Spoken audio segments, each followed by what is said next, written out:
इतकंच आहे का तर अफजल खानाचा वध असेल, पन्हाळ्यावरून सुटका असेल, शाहिस्तेखानाची ज्यावेळेस पुण्यामध्ये बोटं तोडली तो प्रसंग असेल, पुरंदरचा वेढा असेल, सुरतेची लूट असेल, अशा प्रत्येक प्रसंगात बहिर्जी नाईक महाराजांचे अर्धे काम पूर्ण करायचे.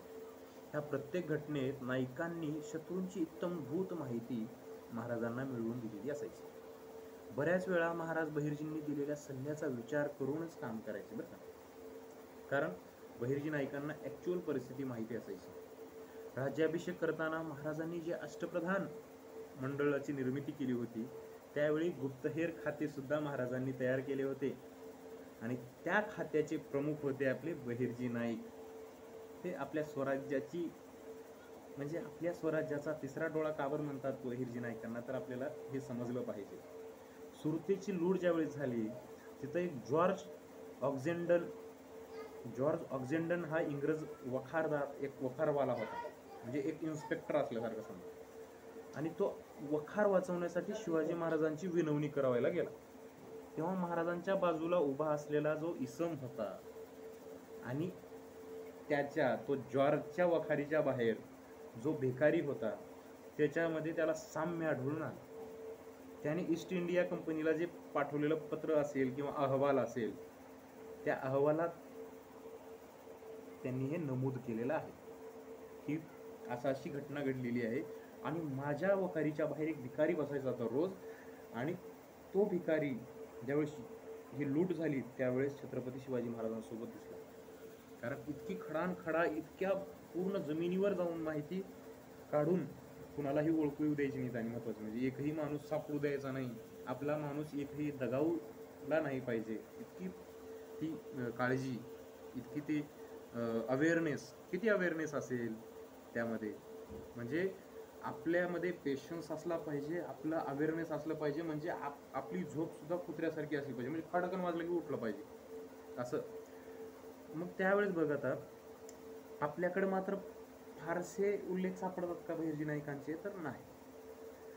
महाभारत काळापासून आजपर्यंत राज्यव्यवस्थेबाबत जे जे सिद्धांत मांडले गेलेले आहेत, त्यात गुप्तहेर खातं खूप महत्त्वाचं आहे हे अधोरेखित होतं. आज सुद्धा गुप्तहेर खातं आपल्या देशाचं किती स्ट्रॉंग आहे, गुप्तहेर त्यावर आपल्या देशात हल्ला होणार आहे का नाही, कुठं काय होणार आहे, हे अगोदर गुप्तहेरांना माहीत होतं. ते जितकं स्ट्रॉंग तितकं देश सुरक्षित असतो आपला, बरोबर आहे का नाही.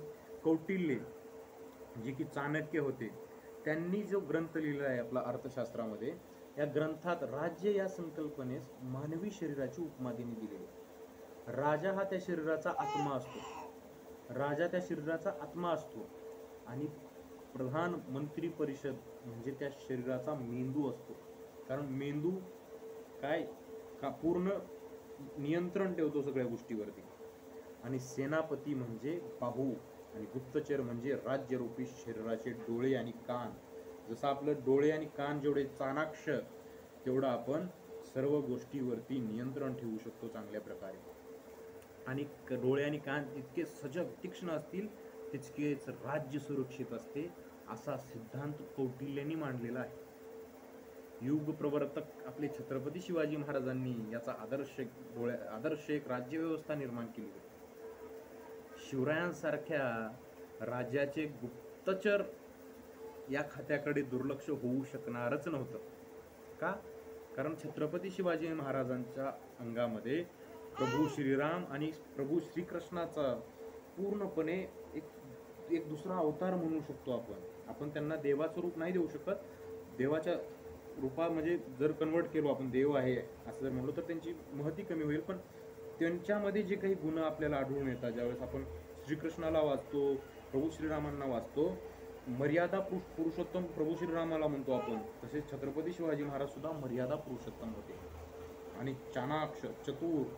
आणि आपल्याकडे सैनिक कमी असताना सुद्धा, आपल्याकडे पांडवाकडे कसं सैनिक कमी होतं, 5 पांडव होते आणि 1 श्रीकृष्ण होता.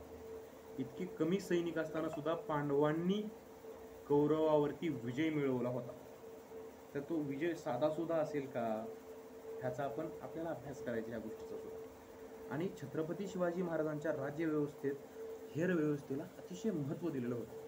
या व्यवस्थेस प्रबळ करणारे सर्व प्रयत्न महाराजांनी केलेले आपल्याला पाहायला मिळतात. इंग्रज आणि फ्रेंच यांनी सुद्धा शिवाजी महाराजांच्या हेर व्यवस्थेचे, हेर खात्याचे कौतुक केलेले आहे. आपल्याला आपण कुठे जे काही पत्र असतील जुने, त्या पत्रामध्ये आपल्याला ते पाहायला भेटतं. आणि छत्रपती शिवाजी महाराजांचा इतिहास जर आपण वाचला त्यावेळेस आपल्याला जगायचं कसं जगायचं हे आपल्याला कळतं. शिवरायांचा जाणता राजा उल्लेख हा उगाच केला जात नाही. शिवरायांना सर्वच बाबतीत जाणते ठेवण्याचे कार्य त्यांच्या हेरव्यवस्थेने चोखपणे बजावलेलं आहे. म्हणजे छत्रपती शिवाजी महाराज प्रत्येक गोष्टीची जाण ठेवायचे, प्रत्येक गोष्टीची खडानखडा इत्तंभूत माहिती असायची. स्वराज्य एका दिवसात किंवा फक्त एका गोष्टीवरती निर्माण होत नसतं. स्वराज्य बनण्यासाठी खूप परिश्रम म्हणजे लहान वयापासून छत्रपती शिवाजी महाराजांच्या डोळ्यात, छत्रपती शिवाजी महाराजांच्या मनात आणि महाराजांसोबत जे काही मावळे होते, आई जिजाऊ होत्या, यांच्या सर्वांच्या हृदयात फक्त एकच गोष्ट होती, आपल्याला स्वराज्य निर्माण करायचं.